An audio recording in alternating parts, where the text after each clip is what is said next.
Meeting. All right. You want to announce officially that we are reconvening? Yes, we are reconvening the Tuesday, June 5th. You could leave that in the middle of the table. We can get everybody. Thank you. By Gina. No, it needs to be right next to me. We're convening the June 5th, 2018 Planning Commission meeting. All right. So I'm going to kind of walk through the draft zoning code update. And if you remember the last time you saw me, which I think was 2 meetings ago, I gave a presentation that kind of outlined the ins and outs of a form-based code and looking at how our existing code differs from a form-based code. And we presented to you also the public participation program for the exercise of going through the zoning code, and we kind of laid out how we were going to introduce pieces of the draft code to you as they became available, but also in kind of bite-sized chunks.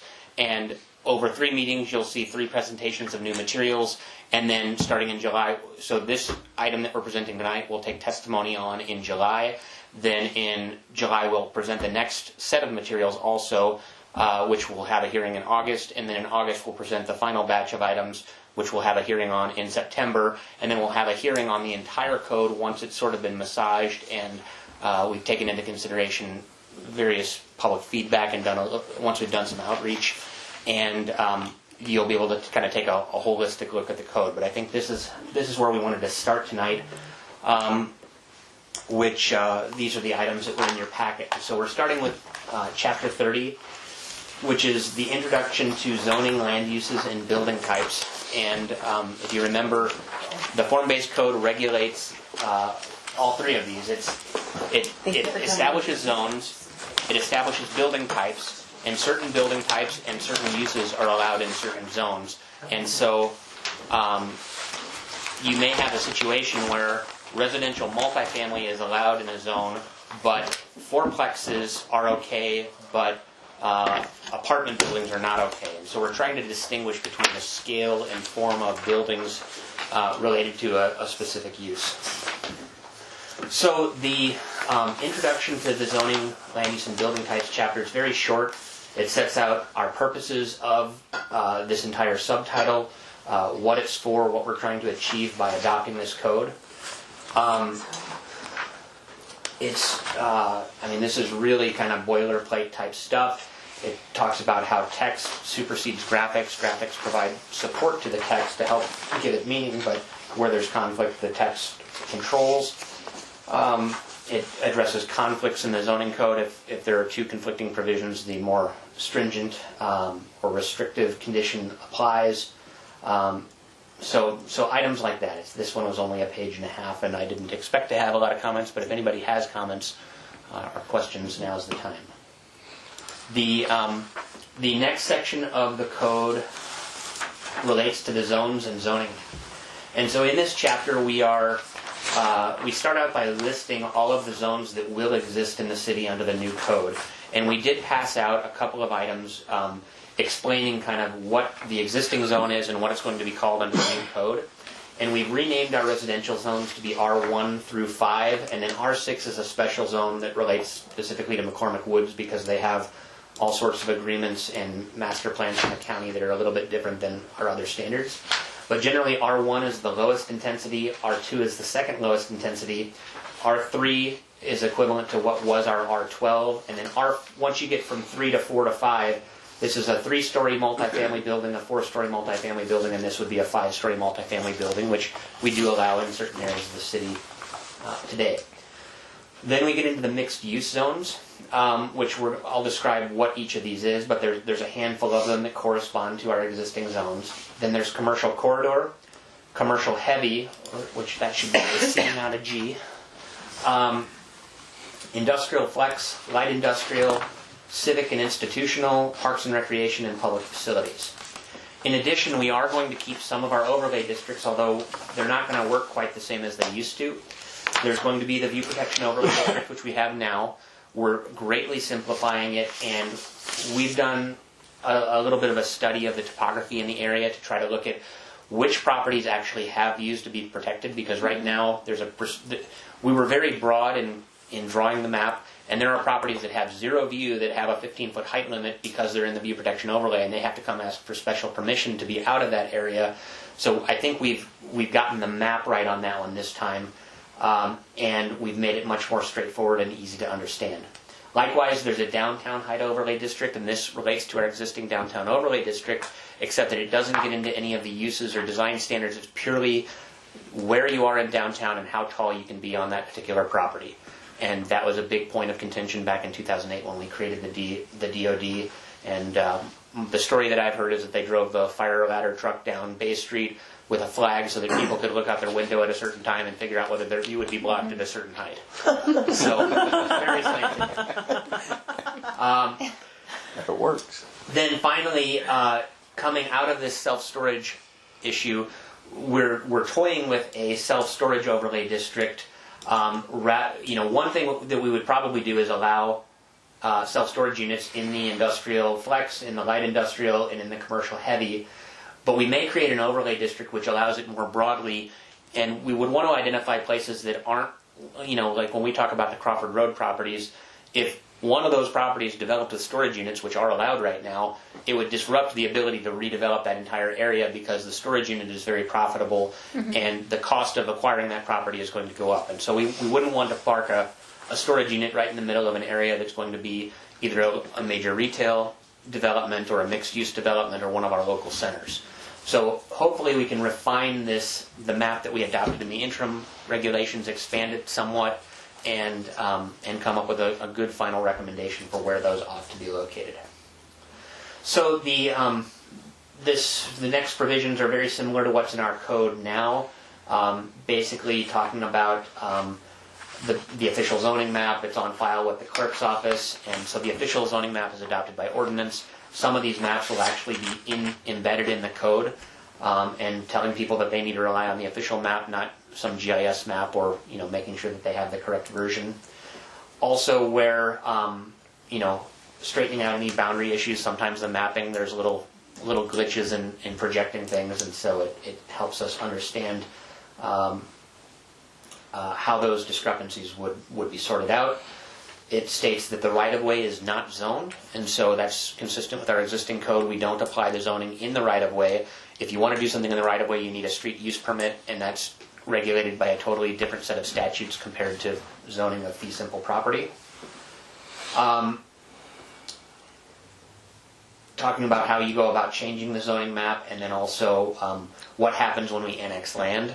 Currently in our comp plan, we've actually designated all of our UGA, we've pre-designated those land uses, and so when those come into the city, they should be zoned consistent with our comp plan.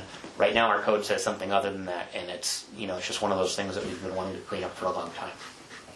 So any questions on the zoning map? I do, from my instinct, it seems like it will dovetail to the design standards that we did at the beginning of the year. But and intuitively it seems like it's going to fit. I'm not sure how it actually fits in practice. So the design standards can have some slightly different setbacks than the base zoning, and they can either allow you to come closer to the street or require additional landscaping or other things within a front setback. So the design standards supersede the zoning if there's a conflict. And where is that stated in this That's section? stated in the design standards chapter. Okay. Do we need to reiterate it here? Perhaps. Because I can see if you're looking at this and you don't have, and you really need to be able to reference them between each other. Sure, I'm just going to make myself a note here.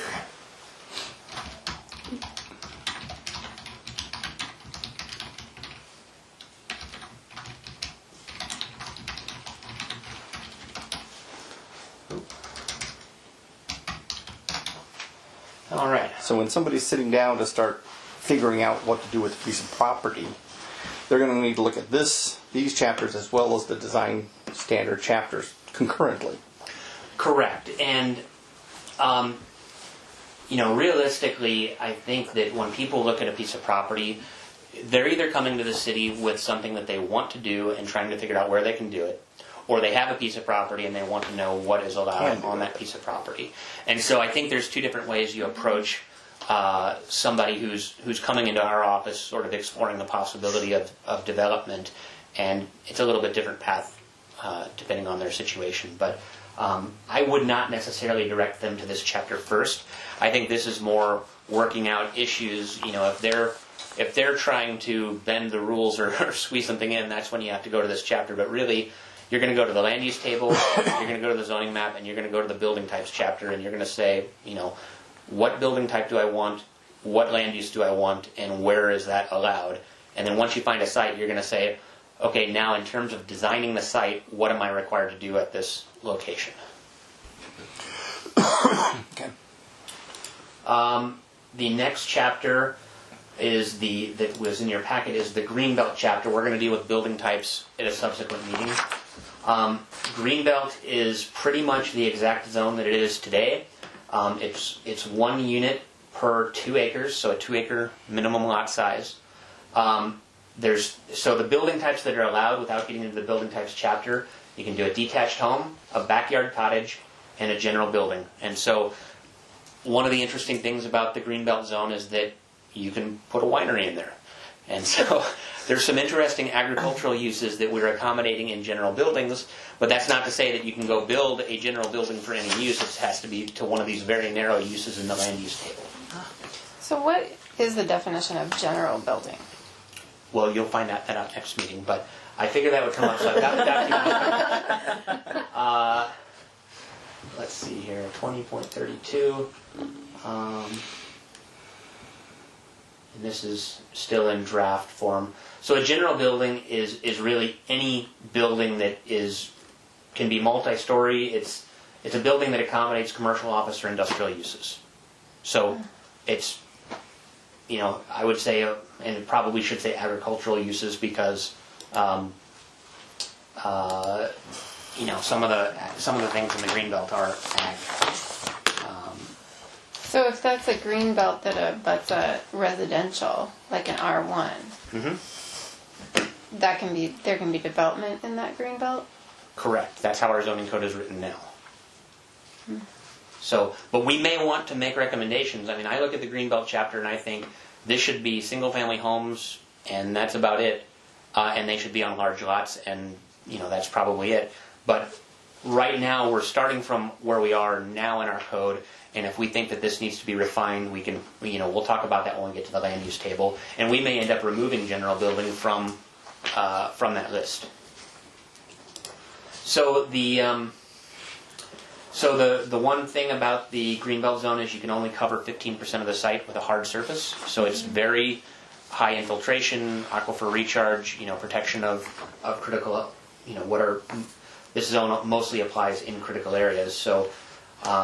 But at the same time, the setbacks are very similar to our residential zone because a lot of these lots, you have something like a lot that's up on Sydney where there's a little flat area, and then there's 2 acres that go down the hill into the ravine. And so we still want you to be able to bring the house to the front of the street like any other lot. It's just that the rest of it is kind of set aside and can't be developed. So I think these setbacks are actually a little bit more permissive than what we currently have, but the idea was that we really don't want to encourage somebody to put their house any further back into a greenbelt area than they have to. The building height hasn't changed, although for some reason we have a 33-foot height limit in our code now, and I think... Good luck building a 3-story home in 33 feet. Yeah, it's difficult to do. So I think our code is set up to have like a 2.5-story home, but there were 4 different ways you could measure height in the old code. So we're just saying 3 stories, 35-foot max, and there's a definition of building height that is in the building code that we rely on, and so we're basically allowing a 3-story house. Isn't County 38? It might be, but they might also be measuring to the ridge line versus the midpoint of the roof. So so that's the Greenbelt zone. It's very straightforward. The images here, all the letters correspond to with the drawings, just showing you which for the primary street, side interior, rear setback, which ones those are, as they relate to both the principal building and actually, I think the accessory building setbacks are missing here.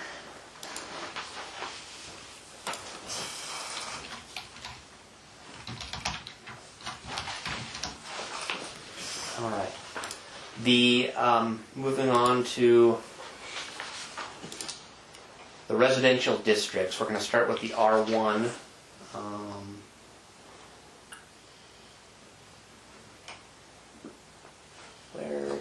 is, I must not open that one.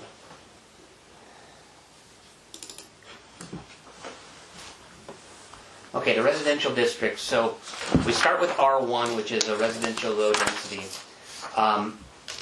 This is equivalent to our existing R4.5, which had a conflict in our existing code. It said it was 4.5 units per acre, but the minimum lot size was 6,000 square feet. And an acre is 43,560 square feet. And so that works out to, I think, 7 point something units per acre. So we had a density standard that was one number and a lot size that yielded another number. So I'm going with the more permissive of the two and saying that this would be a residential detached house. You can do a backyard cottage like a detached ADU. And you can have accessory buildings, so your backyard shed, some people may want to put a shop on their property, although probably they would want more land than 6,000 square feet to do that. But this is a low-density residential zone. The minimum lot width is 50 feet, and the way that, it's easy to measure lot width on a rectangular lot. If you have an irregular lot, you draw the largest circle you can in the lot, and you measure the diameter to get the minimum lot width, and that'll be in our definitions chapter. The hard surface goes up to 50%, which is right where it is on the existing zoning code. And you'll notice that there are principal building setbacks and accessory building setbacks. And so your accessory building has to be 40 feet back from the primary street. So that means if you do a detached garage, a shed, it really has to be on the side or in the back of the house. It can't be in your front yard. And then when you have a rear setback, the accessory structure can go to 3 feet to the property line, which is a building code requirement, except when it's on an alley, it can go up to 2 feet. In most cities we have a few alleys, but most cities with alleys typically allow a building within 2 feet of the alley just to create enough area for a turning radius to pull into an alley load garage. The building setbacks diagram is the same as the green belt, and then again it's 3 stories, 35 feet. We currently allow a 33-foot house. This just jives with our height measurement methods. So going to R2, this is close to our R8. And if you look at our existing R8 zone, and I'm going to actually go there right now, 20.46 residential land uses. Currently in R8, you're allowed single-family detached, single-family attached. Jim, what's the definition of single-family attached? Is it vertically separated? The units have to be vertically separated, but you can attach them. It's a one dwelling unit from the ground to the sky, so you can attach them side by side, except that the duplex can be stacked. Yeah. That's it. So it's very different than how we're dealing with these building types now. So this is much more explicit. You can build a detached house, a backyard cottage, which is an accessory use to a detached house. You can build a cottage housing development, which is a totally different housing type that is a cluster of little smaller houses around a common green space. You can do duplexes that are side-by-side units. You can do duplexes that are front-to-back units that have different lot size requirements based on how they're configured. And then you can do an attached house, which is actually the same as a duplex, except that each unit is on its own lot. So it would involve a subdivision. And then you get accessory buildings. So this is very explicit in terms of the type of attached housing you can use, whereas our existing code just says single-family attached, and and then it's allowing duplexes to be stacked, but single-family attached houses, they have to, townhomes have to be vertically separated.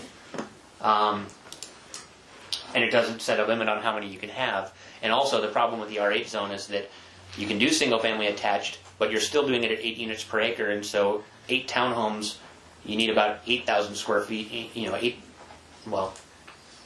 probably 10,000 square feet to do 8 attached townhomes if you wanted to. Yet in our code, you'd need an acre to do that. So roughly 4 times as much land. Nick, if you would, define attached house one more time. Which one? Attached house. Let me give you a diagram. Building types.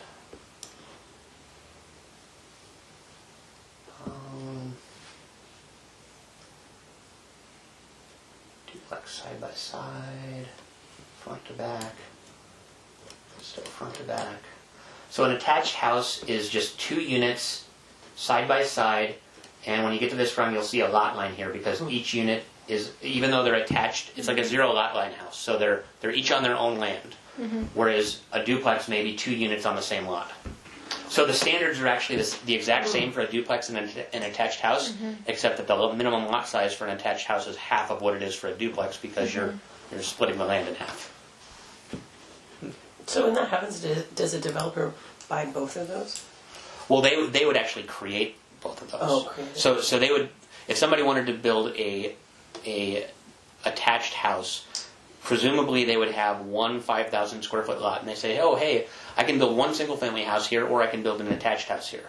So they're going to say, I'm going to file a short plat application to split this in 2, and I'm going to build a house that is a 0 lot line house, and that action all gets bundled together in terms of one project, and they go and build that. And each home is then on a 2,500 square foot lot, Correct. which is half of. Well, but a duplex is on a 5,000 square foot lot. Right. Yes. Yes. So it's 5,000 square feet for 2 Either units. Right. No. I get that, but now all of a sudden, picturing 10, 20 years down the road from now, remove this attached house, and now you technically have 2 2,500 square foot lots, which are far below your minimum lot size. You do, but you're going to have we may put something on the face of the short plat saying that this is an attached, this setback is shown a particular way, and so it can be rebuilt as an attached house, but it would be a non-conforming lot for the purposes of building a detached house. Okay. Unless the zoning was changed or, something else, something more different. So, so those are the building types that are allowed.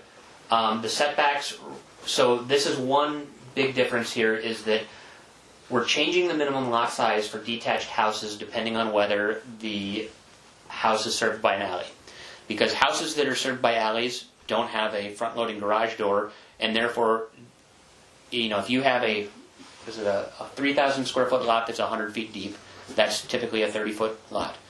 You can't have a driveway and park a car in front of a 30-foot lot, but if there's no front driveway, you have plenty of on-street parking, and the facade of the house is actually very attractive because it's typically a front porch, it's windows, it's what you see in old parts of old cities in this country. So the idea here is that if somebody wants to come in with a subdivision, they're going to be able to get 3,000 square foot lots if that lot is served by an alley, and it's 5,000 square foot lots if it's not served by an alley. So this also helps, in the old part of Port Orchard where there's some lots up off of what's the street that goes up to Sherman and Pottery? Melcher? No, that's before Melcher. It's the one that goes up the steep hill here off of Port Orchard Boulevard. Yeah, Hull. So up in that area, which I think you live up there, there's actually platted alleys up there, and a lot of those original additions to the city, those are like 25-foot lots that have been consolidated into larger lots. But somebody could actually come in and unconsolidate those, do a boundary line adjustment to make the lots 30-foot lots, and then they could build houses with alley load access, but they might have to improve the alley if it hasn't been improved yet. Yeah. So you can maybe so anyway, that's something that's different from what we have now. The backyard cottage, there's no minimum lot size. Cottage courts, each cottage has to be on a 1,200 square foot lot, but the entire cottage area has a minimum site area that's under the building types chapter, and you have to have a half an acre to do a cottage project, and then each additional unit above, I think 8, you add additional square footage to the entire site, and so you would have a site that is owned by an HOA with individual cottage lots that are 1,200 square feet, which accommodates an 800 to 1,200 square foot little cottage. Yeah. Do they have different setbacks? Is there a minimum Yes. distance between the cottages? Yes, there is. They have to be set back. I think it's 5 feet on all sides, and might be 10 in the front and rear. I don't remember for sure, but I don't know if you've looked at any of the cottage projects that have been built by the cottage company over in. They've done some in Langley and Kirkland and Redmond, and I think they did one in Silverdale maybe too.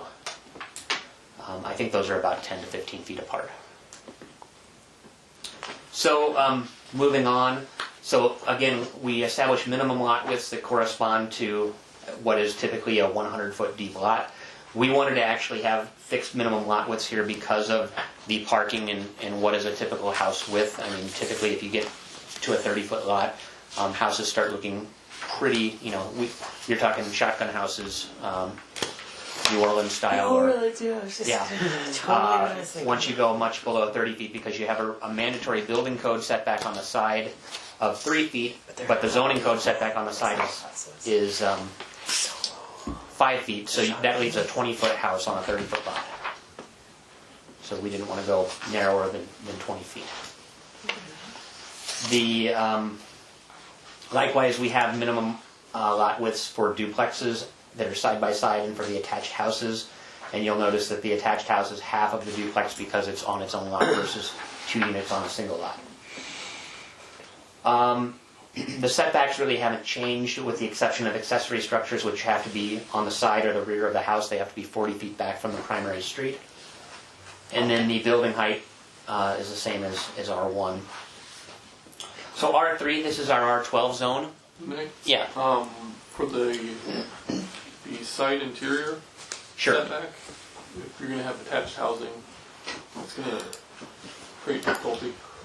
The 5-foot minimum setback. Oh yeah, I think, doesn't it say except attached housing types? Okay. Yeah, so we waive the side interior setback for attached housing.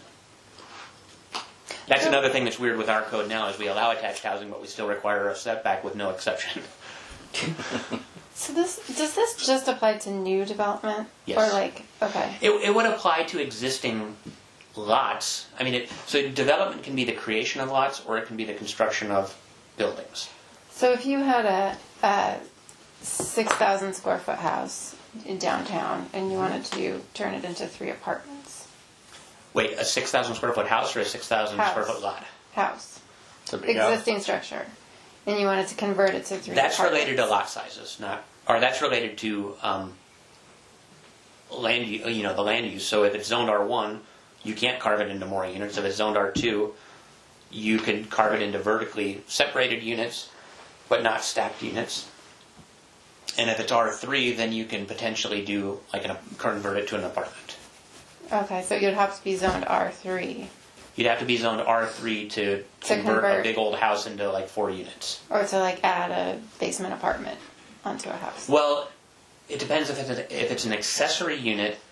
All houses can have an accessory dwelling unit now, and they still will be able to if it's attached. If it's detached, it's called a backyard cottage. If it's Right. attached, it's just an accessory Oh, use. okay. And so, but it has to be truly subordinate to the other use. If you were to break up a building into, an 800 and a 700 and a 750 square foot unit apartment, all of those are equal primary uses. None of them is really subordinate to the others. Okay. But if you have a 1,200 square foot house and you create a 400 square foot apartment, that would be clearly subordinate and accessory to the main living area. And that's allowed in R1. That's allowed in All of any them. residential Okay. house. Yeah. So R3 basically allows everything that R2 does, but it adds fourplexes, which means that you can have 4 attached units that can be vertically stacked or horizontally separated. Usually they're 2 and 2. Sometimes they're configured differently. And then 4 townhomes, which are floor-to-ceiling type units, are allowed, and then apartment buildings are also allowed, which are currently allowed in the R12 zoning. So, and there's different standards for each of these, usually in the building types chapter, unless it's specifically listed here. So the other thing is that the single-family minimum lot size gets smaller in the R12 zone because we're trying to hit 12 units per acre, which when you're talking about single-family houses, it's going to result in smaller lots. And so we go down to 25 100 square feet for a single-family lot when it's alley loaded, when it doesn't have access from the primary street. If it's got access off the primary street, you're at 4,000 square feet. So a 40-foot lot, which is enough for a 16-foot driveway and 1 on-street parking space in front of the house. The duplex dimensions are the same. You need 7,000 square feet for a fourplex. And so to go from a duplex to a fourplex, because you're going up, typically not out, we're not having a linear increase in minimum lot size like we do under our current zoning, it's, you're getting economies of scale in terms of the use of land, and a fourplex can be built comfortably on a 7,000 square foot lot. Townhouses, and this could actually go lower, but 1,000 feet, if you think about an interior townhouse, if you have 3 or more units in a building, the one in the middle doesn't have setbacks on either side. And so typically, a townhouse is sometimes as narrow as 16 feet. That's about as narrow as they get. Usually, a standard lot is 100 feet. Some places have 80-foot lots. Usually 100 or 120 is a typical depth. But on a townhome, to have 20 feet wide and 120 deep is very deep, and you have a very long, not usable private outdoor space. And so I think that we have in mind here something that's like 20 by 60 as being more appropriate for a townhome minimum lot size, especially for the interior units. The outer units have a side setback and a street setback potentially, so they have to be a little bit larger.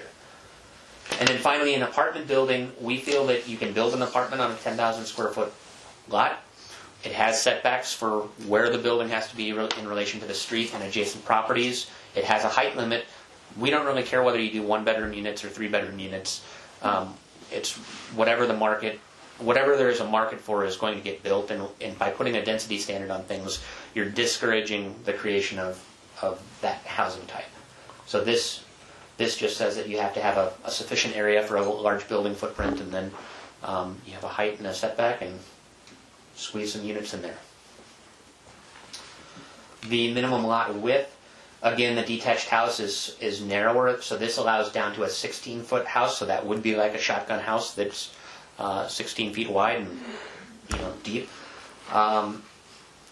Cottage courts are the same, the duplexes are the same, all the attached houses are the same. A fourplex, the minimum lot width is 60 feet on a 7,000 square foot lot. An apartment is 80 feet on a 10,000 square foot lot. And then the lot coverage goes up to 80% on the R3. The setbacks are the same as our R2 zone. And the building height is 3 stories corresponding with the R3. So R4, the thing that R4 changes is it no longer allows the single family and duplex uses. It's purely multifamily housing types. And the only difference between R3 and R4, other than not allowing those building types, is that it's 4 stories versus 3. I don't know that we're going to... this would correspond to our existing areas that are R20. And then R5 is exactly the same as R4, except that it allows 5 stories. And we don't currently have anything over R20, and so the decision of whether to apply R5 anywhere at this time or just leave it in the toolbox for a future sub-area plan is to be determined once we get to the zoning map exercise. So any questions about residential? That's the end of that chapter. So what about tiny homes, like the tiny home community? So tiny homes, it really depends on what type of tiny home you're talking about.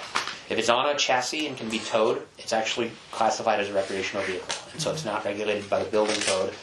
And that either has to be in a mobile home park, or if we choose to pass a transitory accommodations ordinance similar to what the county has, we could allow those on a short-term basis as part of some kind of emergency type housing. Backyard cottages are permanent little tiny houses that can be built in your backyard, and they're not necessarily restricted to 120 square feet or whatever your typical tiny house is built to.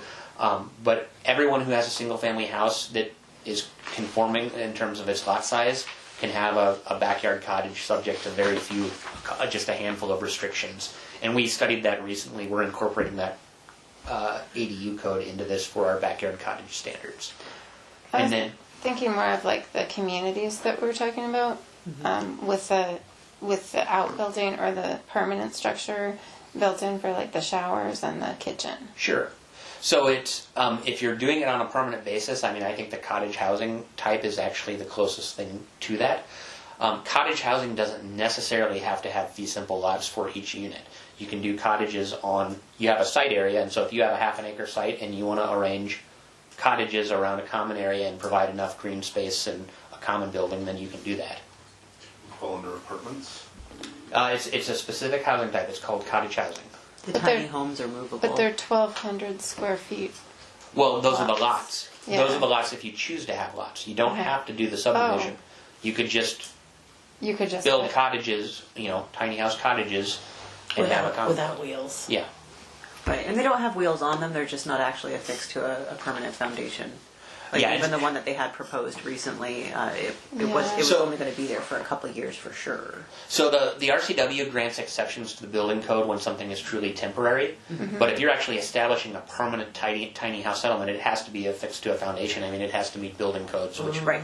Yeah. yeah. So it's something that the state building codes are trying to catch up with, but they're still a little bit behind the times in terms of dealing with those issues, I think. And so that may come into more focus when they do the 2018 code update, which I think we have to update by the summer of, when do we update codes last for a building? I think it'll be June of 2019 we have to adopt the 2018 building code, and so I don't know whether they'll address it in that document or not. Any other residential zone questions? Oh, I should talk about R6. I forgot about that one. So R6 is unique to McCormick, and the big difference between R6 and R1 is R6 allows a smaller lot size, 4,000 square foot lots, and it only allows detached houses, backyard cottages, and accessory buildings. And so this zone is really intended to allow houses to be built on McCormick lots consistent with their master plan, but that also complies with city regulations.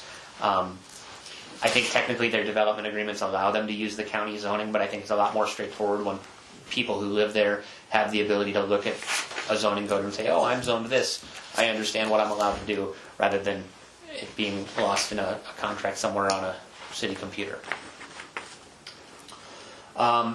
So yeah, I think the imagery is all the same as the R1 zone as well, it's just slightly different dimensions. And of course, we went through this as part of our R8 MWD zone when we created that at McCormick Communities Request a couple years ago. So then let's commercial districts. That's what we're going to do next. This is probably the most, I had that one. This is probably the most complex chapter we have remaining tonight. And so I think with all of these zones, it's really important to read the intent statement to kind of understand what the purpose of each of these is. The residential mixed use zone, and I need to grab my equivalency table that Carrie made, because I'm pretty sure this one does not have an equivalent zone right now. Do you have that handy, Carrie? I don't. Let me shuffle through my things.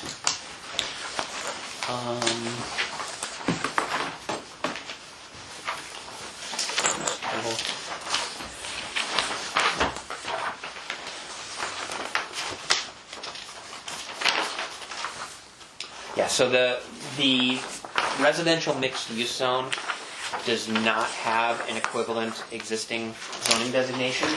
And this is really meant to be a transitional zone where, and I think a good example of where this might be applied in the future if we develop a Sydney-Sedgwick sub-area plan. If you're at the shopping center with Burger King and Mana Sushi and the apartments there at Sydney and Sedgwick, as you're going north on Sydney towards Sydney Glen Elementary School, at whatever point that commercial cluster transitions into some sort of residential housing, I think a zone like this would be appropriate because it allows for the flexibility to build either townhome units or live-work units where you can sort of transition between these two areas. I'm not intending at this point to apply this on the zoning map except as part of future sub-area planning efforts, but if somebody wanted to request this, we could certainly consider it. It only allows townhomes and live-work units, and it can be zoned. The unique thing is, in all the commercial zones, I'm tying things back to the comprehensive plan, and so you can apply this in areas that are either designated as residential high density or commercial, provided that they're adjacent to that other zone so that there is a zoning boundary in the vicinity of where that zoning application would be. Transitional. So, yeah, so it's transitional. The comp plan is going to restrict where it can be, but it can go in R20 or in a residential high density or a commercial designation per the comp plan. So The standards for townhomes are the same as in the residential zones, 1,000 square feet for minimum lot sizes. We allow different widths on these. Some townhomes have front, like single car front garages. You don't see them as much. You don't see a lot of townhomes here, period. But even in Seattle, usually you don't see a lot of townhomes with front-loading alleys or front-loading driveways. In Tacoma, I see a few in my neighborhood that have front driveways, and then they have a door and a staircase that goes up to the living area, which is above the garage. So anyway, we want to really only allow the really narrow lots when there's alley access, and require wider townhomes when there's not alley access to make it so that there is some landscape instead of just driveways, all lined up one after another. The maximum hard surface is 90%, and considering a middle townhome unit where you're only going to have a little bit in front and a little bit in back, that's the reason for the high hard surface percentage that's allowed. And then the setbacks, we refer to the design standards here, and these can be 4 feet if they're abutting an alley, and just because townhomes are so much closer together, and typically you're going to have narrower garage doors, we wanted to set them a little bit further back from alleys to allow for vehicles to turn into a driveway there. The other thing that's different once you get into the commercial zones is we're going to have this provision called a build-to zone. And our goal is really to make sure that development is brought out to the street to create an inviting pedestrian area. And so a certain percentage of buildings have to be built in the area that's shaded in red in this exhibit. And so it's 70% of the building, or 70% minimum on the primary street, and then 35% in the secondary street. So it's forcing you to bring that building out rather than setting it far back off the road. Well, it doesn't apply to this zone. How do you deal with lots that are not street facing, that are only alley facing? So if it doesn't have a primary street, then there is no standard to bring it forward. So sometimes you have townhomes that are stacked one in front of the other, and so you'll have like a row of 4 units off of so there'll be like a hammerhead type turnaround, and so you'll have like 2 units, and then 4 units on the primary street, and so those back units are back against the alley, and everybody has access to their vehicle access to their unit. So that is allowed. The neighborhood mixed use. So this is another zone that's probably going to be a very limited use, but I think that it does have a place.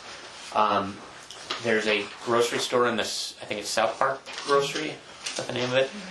So South Park Grocery is a perfect example of what a neighborhood mixed-use zone can allow. Currently that is not conforming because it's all zoned residential up there, and so if they wanted to put money into that, they couldn't because it's not a permitted use.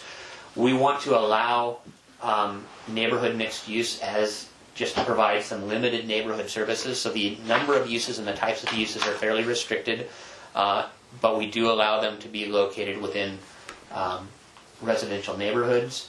And so the relationship to the comprehensive plan, I think, is written in a way that sort of paves the way for somebody to create like a little neighborhood type cluster, although I think you would want to identify this as part of future local centers planning efforts.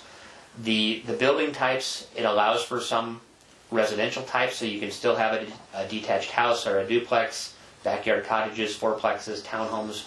Those are all fine. If you want the mixed use building, it's what's called a shopfront house, and I'm going to show you what a shopfront house looks like. And the reason I didn't give you building types is it's a 48-page chapter, and I didn't want to make you go through all of this in one night, but I did want to show you some pictures where it's appropriate. Shopfront house. So there's several examples of this, and so it's typically has residential, either one unit or multiple units upstairs. It's a very neighborhood character type architecture. There's 2 examples in my neighborhood in Tacoma that I put in here that I thought kind of conveyed, maybe what something would look like. So in any event, they're very of the scale of the neighborhood rather than being a taller mixed-use building like what we saw proposed for 640 Bay Street in the paper a couple of months ago. So anyway, that's the type of thing that is envisioned if a commercial use is going to be established like a corner store. And so the other thing that's unique about this zone is even though it allows single-family houses, if this zone is going to be applied, we wanted it to be applied on a larger lot so that somebody doesn't have an incentive to build a bunch of single-family houses. We're hoping that when faced with a choice between either a large lot single-family house or being able to do something in the way of a neighborhood commercial development, we want to reserve this so that that's always a possibility in the future. And likewise, the minimum lot widths are a little bit larger. And the only exception is townhomes, which we stuck to the townhome standard because if you're going to build townhomes, those are probably going to be there for a long time. The lot coverage is 70%, consistent with the R2 zone. And the setbacks are a little bit more permissive than the R2 zone, just to bring, if it's going to be a shopfront house, we want to bring it a little bit closer to the street. Likewise, there is a build-to zone, so we want to make sure that the buildings, when they are constructed, are brought out to the streets. And the setbacks are the same as in other areas.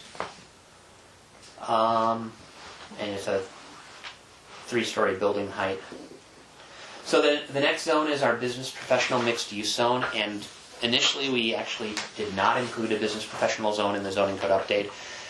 The business professional zone has always been kind of an enigma to me because we planned it for the Tremont medical area, but we also planned it for the county courthouse, which are two very different areas, and we tried to apply one zoning that would cover both of those two things. And the other thing that's interesting is if you go back to the original Tremont Overlay District chapter, the chapter talked about creating mixed-use development and all these types of things, but then it went on to not allow any of the things that it talked about in its intent statement. And so I've actually gone back and looked at what the intent of that zone was, and I've tried to create a zone that implements that original intent. It is more permissive than our current business professional, and part of the reason for that is that I don't think any of our existing medical office type facilities in these areas is going to redevelop as something other than medical office. But I think that to make those neighborhoods take the next step forward, there need to be some supplemental services, whether it's a place to eat or a coffee shop or other types of uses. And so we have expanded the building types, which there are no limits on building types now, but we've explicitly said that attached housing, live work, shopfront houses, mixed-use shopfronts, and general buildings are all allowed. So we allow a very wide selection of building types, but again, the use table restricts the uses a little bit more than some of our other commercial zones to really focus on those medical things and then some limited small-scale retail and dining type uses. Like the neighborhood commercial, we have larger lot sizes because we don't want to encourage residential subdivision, even though we do allow detached houses. Part of the reason we have detached houses here is because there's a lot of them in the Tremont area that are zoned business professional now, and we don't want them to be non-conforming, which is the issue that you have on Crawford Road. So this attempts to make sure that those people can continue to maintain their houses, but that they could also be converted at some point in the future, consistent with this business professional district. And I would say that you could apply business professional to Crawford Road, except that I think that Crawford Road eventually wants to be more large-scale retail rather than medical and neighborhood, a neighborhood-type development. And so this zone probably doesn't actually fit with what people want long-term once those properties would be assembled for redevelopment. So again, it's larger lot sizes, minimum lot widths that are pretty consistent with the different building types as you've seen in the other zones. 75% maximum lot coverage, and then building setbacks that are consistent with allowing mixed-use development, which would be 10 feet back from the property line, so that if you want to have a sidewalk or a storefront, it is allowed. There's also the build-to zone in the primary street facade. With that said, on Tremont, where you have landscape street designations and the design guidelines, those would supersede these setbacks. So on those particular streets, the design guidelines are controlling, and Tremont is going to have a little bit larger setback than Pottery would in the Tremont area. And are there any facade requirements specifically for alley-only facades? in this zone, no. Okay. And I think most of Tremont there aren't alleys. It's near the courthouse there may be, but I think the courthouse is only. It's mostly between the courthouse and downtown. There's business professional. I don't think it extends very far. That's specifically why I'm here. Okay, yeah. So, Nick, if I may, Sure. Going back to section 3 on lot dimensions, yeah, it's not, when business professional zoning was created, when Tremont came into play, they actually broke down business professional to 2. There was business professional 2, I guess. So it isn't just about Tremont. I mean, there's a couple homes on Kitsap down into those Yeah. directions. So I'm looking at like minimum lot size, say detached house, 6,000 square feet. Well, already some of these don't meet the 6,000 square foot. but so what the building type is conforming. It's the lot size that is non-conforming, but that's not the same. So if you go to the land use table, detached houses are an approved use. So the use is actually conforming. It's just the lot that is a non-conforming dimension, but you can still use the property. You just can't subdivide it further. And I don't know. Those are kind of case by case type situations. Jim looks like he wants to speak up. You're right. He's just looking at me squirm. So and back to the business professional 1 and 2. The business professional 2 was initiated by a landowner and his attorney because he was having trouble renting space. Yeah. And so the only thing that BP2 did was expand what uses could be allowed in the BP zone to some areas. And even we haven't seen any of those uses develop, and I think it's just because the zone doesn't know what it wants to be. Right. So we're trying to. That's why I went back to this high level language about what was the intent of the BP zone, like what did they actually write in terms of what was supposed to happen, and then where's the disconnect, and I think we've tried to address that here. Okay. I just want to make sure that the current BP zones for those that are in the downtown area as opposed to Fremont would still conform to all Yeah, of it. and with that said, I think that there may be better zones for some of those lots. I think when we get to the exercise where we actually review the zoning map in the context of these zones, because there may be areas of the city that we say, we have this new zone that really fits this area, and it may be currently our existing mixed-use designation, but maybe we want to change it to something else that really fits that character or that existing development pattern. I think the BP zone around downtown, maybe there's a better use. Maybe it's residential mixed use. Maybe it's maybe it's neighborhood mixed use, or even just R4 or R3. Right. So I think we need to look at that more carefully. And the last part of this entire exercise is actually going to be getting out the crayons and drawing on the map and comparing what we have now to what makes sense in the context of all the words that we've written here. So, that was I just saw an NMU. We need to update that. BP. So that business professional mixed use doesn't allow for convenience stores? Is that? So, you'll get to that when we get to the land use table. So, but I'll jump ahead. So in the use table, the BPMU, when we go down to retail, tell me if you see it, Carrie. There we go. Retail establishments. So convenience stores with fuel pumps, convenience stores without fuel pumps are called out separately from just retail of a certain square footage. So retail establishments up to 5,000 gross floor area are permitted. If you go down to convenience store pumps, which, keep my mouse in the same place here, convenience stores are not allowed in the BP zone. But would small grocery stores, Yeah, retail. A grocery store like is retail. grocery store, Yeah. So you could do a neighborhood grocery store. I think the definition of convenience store, I'm not sure that we've fully massaged that out yet, but we did want to make that distinction. And maybe a convenience store without fuel pumps is allowed. I'm not totally sure. Where did I leave off? Okay, commercial mixed use. Oh, I fixed that. It said backyard cottages are allowed in this zone. That is not cottage housing in general, though. No, a backyard cottage is just like a mother-in-law apartment in your backyard. We're trying to make that easier to do in all parts of the city. So the commercial mixed use zone, this is most similar to our existing mixed use zone. One of the challenges with our mixed use zone is it's not real clear whether it intended for a site to have a mix of uses or a building to have a mix of uses. And so when we had the Rush development at Sydney and Sedgwick on the southwest corner, they had to get a conditional use permit to be able to do mixed use development. But they said, oh, we're going to build apartments on this part of the site, and we're going to build a Walgreens over on this other part. And then they built the apartments, and then the Walgreens never materialized. And so it was like, wow, you just circumvented the intent of, at least what we thought was the intent of the zone, which was to create some kind of mixed-use development. So this clarifies that because it's very explicit that we allow apartments, we allow live-work units, we allow shopfront houses, single-story shopfronts, so like, your retail, just one story, like the Mana Sushi and Subway over there near the Rush apartments. And we allow mixed-use shopfronts, which is, apartments on top of that type of storefront. And we'll allow a general building as well, which could be, an office building.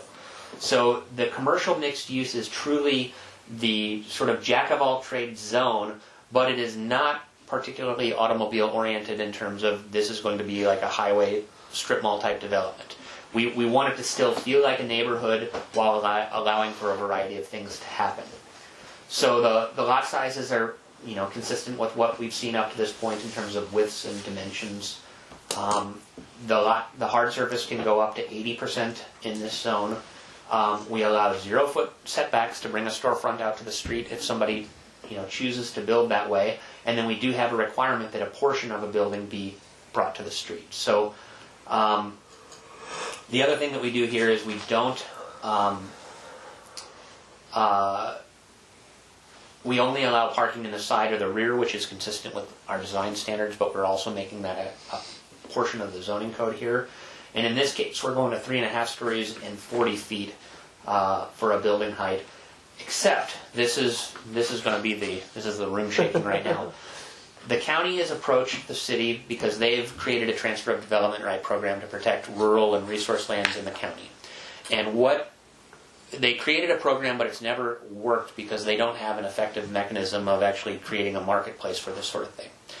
And what they do is they say, okay, we're going to look at the net density of this piece of property in the county, and if it can have 8 houses and the owner agrees to sell the development rights, they're going to sell 8 development rights to somebody who can put them in a different part of the county in what's called a receiving area.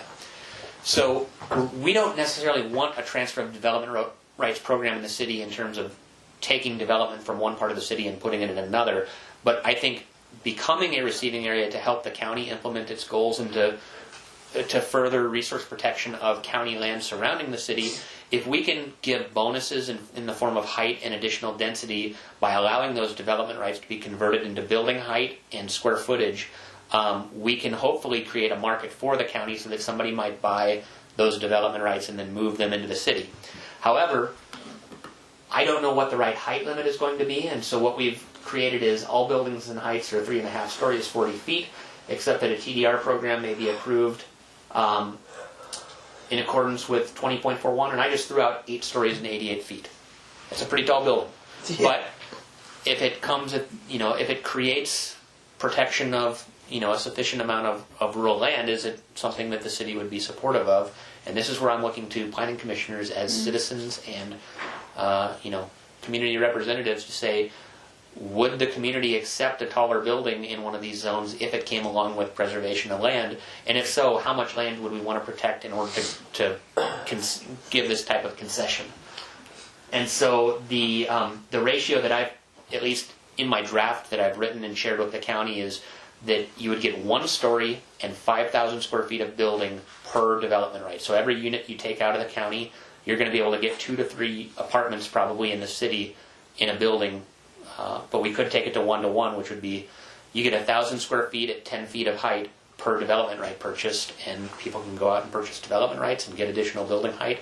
But I don't know what the magic number is, and I don't know what the price of a development right is relative to the value of that additional area. What is to purchase a development right to get this one apartment? How much land are we talking? So it's whatever the county zoning currently allows.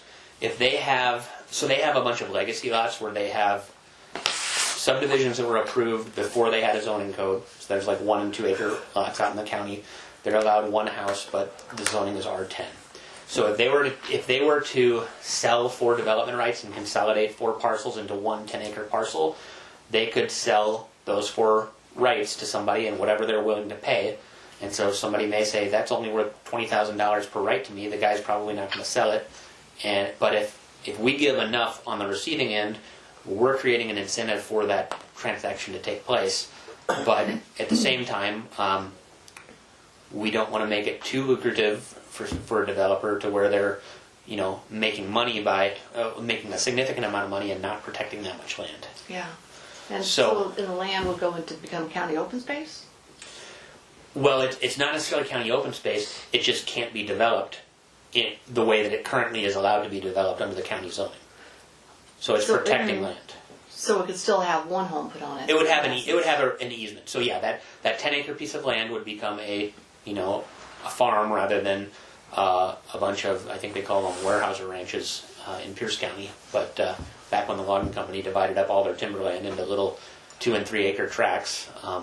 Or that 10 could become 4 homes, if I understood it Yeah, correctly. yeah. Under the if there's 4 lots that are that collectively add up to 10 acres, then it could become 4 homes. But if you consolidate them into 1 lot, it can become 1 home. So they have a surplus of 3 rights to sell, and so that's kind of where I was thinking that a 5,000 square foot area at 1 story probably can give a developer 3 to maybe 4 apartments. For the cost of 1 residential lot in the county, and that seemed to me to be a ratio that would probably justify somebody buying one of these things. And then what they would do is the county would, once the easement is recorded, the county gives them a development rights certificate, and then they submit that certificate to the city, and then the county has a procedure for extinguishing that development rights certificate, and so we file it with the county to be extinguished. That certificate becomes invalid, and it can no longer be used. Got it. Interesting. So anyway, it's an innovative thing. We may want to consider. We may want to allow it anywhere in the CMU zone, or we could create a TDR overlay district and just target specific areas of the city that says, we can give height bonuses up to 8 stories anywhere in these mapped areas if they buy TDR credits. So You gave a height bonus to a grocery store in the downtown. in the Overlay. mixed-use pilot project. Yeah. Yeah, and we're proposing to continue that, I think, in the downtown overlay. Has this been done anywhere? Like, where is this? Yeah, this is working? big in Seattle and King County. I mean, they're sending development rights from rural King County into downtown Seattle. And so a lot of the stuff in South Lake Union, they were able to buy additional height by protecting rural land. Wow. Kind of a cool idea. Yeah, Yeah, so but at the same time, I mean, we're kind of rural already. Like, Yeah. yeah. Nick, if I may, we see we're already on 8 o'clock. I just Yes. want to check with the planning commissioners. Does anybody need to leave? Need to be excused? I need to be excused. Yeah, and I've been running since 5 a.m. So all right. Well, we can pick this up next meeting, and I think just by going through this, you're getting kind of a gist of how this works. I would That's very encourage you to helpful. study the zoning table, chapter 20.38 and 20.39, the overlay districts in the zoning table. I think they're fairly self-explanatory, but My question specifically was, there's a lot of references to 20.39 in the table, but none of that's available for consumption. if you stick around afterwards, I'll give you a sneak preview and we can talk about it. Perfect. Do you feel a need to have a special meeting to continue the last half here, or do you feel is that okay? No, but I do have I think we have a special need to reschedule around the 4th of July holiday, perhaps. Yeah. Yeah. So I don't know what we Please. want to do there, if everybody has their calendar or... Good call.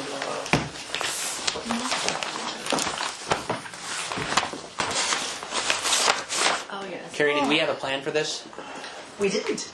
All right. I assume a bunch of you are going to be out of town because 4th of July is on a Wednesday, if I'm not mistaken. yep, it is. Yep. So, I mean, obviously we have city council. We have we have an extra Tuesday in July, actually, the 31st. But we also have a meeting the following Tuesday, the 7th. I mean, we could just have 2 weeks in a row. 2 back to back. How does everyone feel about that? Cool. I can do it. I'm open. 31st Yeah. should work. Okay, sounds good. All right. We will send out an email reminder to everybody and get that changed on the official schedule. Are we doing anything for the September one, since it's the day after Labor Day? Yeah, probably. Okay, because I'll be out of town, so I feel bad when I miss meetings. Really? I do. The all, I mean, I We guess. can wait and talk about that at the August one. Yeah, let's. Right. let's do that. Okay. Yeah, if anybody knows they're going to be gone that day, let us know. And if it's only Trish, we will work with you offline. Okay. And Okay, so now it'll be not until the 31st we meet again to discuss this. Are you sure you don't need us? An additional meeting? Yeah. you can have an optional study session if you want. I mean, if you feel like getting more in depth in this would be beneficial, I'm happy to meet. How does everybody feel about that? June's super busy. Anybody else? That can be July 31st. Yeah. Yeah, that's a ways Then out. it seems a ways out. I'm open. Just whatever's decided. Just Okay. you know. Yeah, if we do it Email more us like early out. July, June. We don't have to meet on a Tuesday. We've had special meetings on Wednesday, I think, and Thursday before, so. Okay. Well, what about if the two of you would look at your calendars for sometime early July, and we could just have a special meeting and meet here? Yeah, maybe Maybe- just call it an optional, like planning commission work study. I'm not available on any Thursdays. Just putting it out there. I'm not available on any Wednesday, but I am on Monday. I'm slinging hash. No. I could do Monday the 11th. You know, you have that date survey. You want me to send you a doodle poll and see if there's a date? Yeah, that would be And then you awesome. can match up what date works the most, best I for like both. that. Carrie will make that happen. Sounds good. Thank Okay then, this meeting is being tabled to, for sure, Future July date. 31st, Yeah. but maybe the 11th. Are you guys adjourned or? We are adjourned at whatever time it So- may be. 8:06. 8:06. Thank you.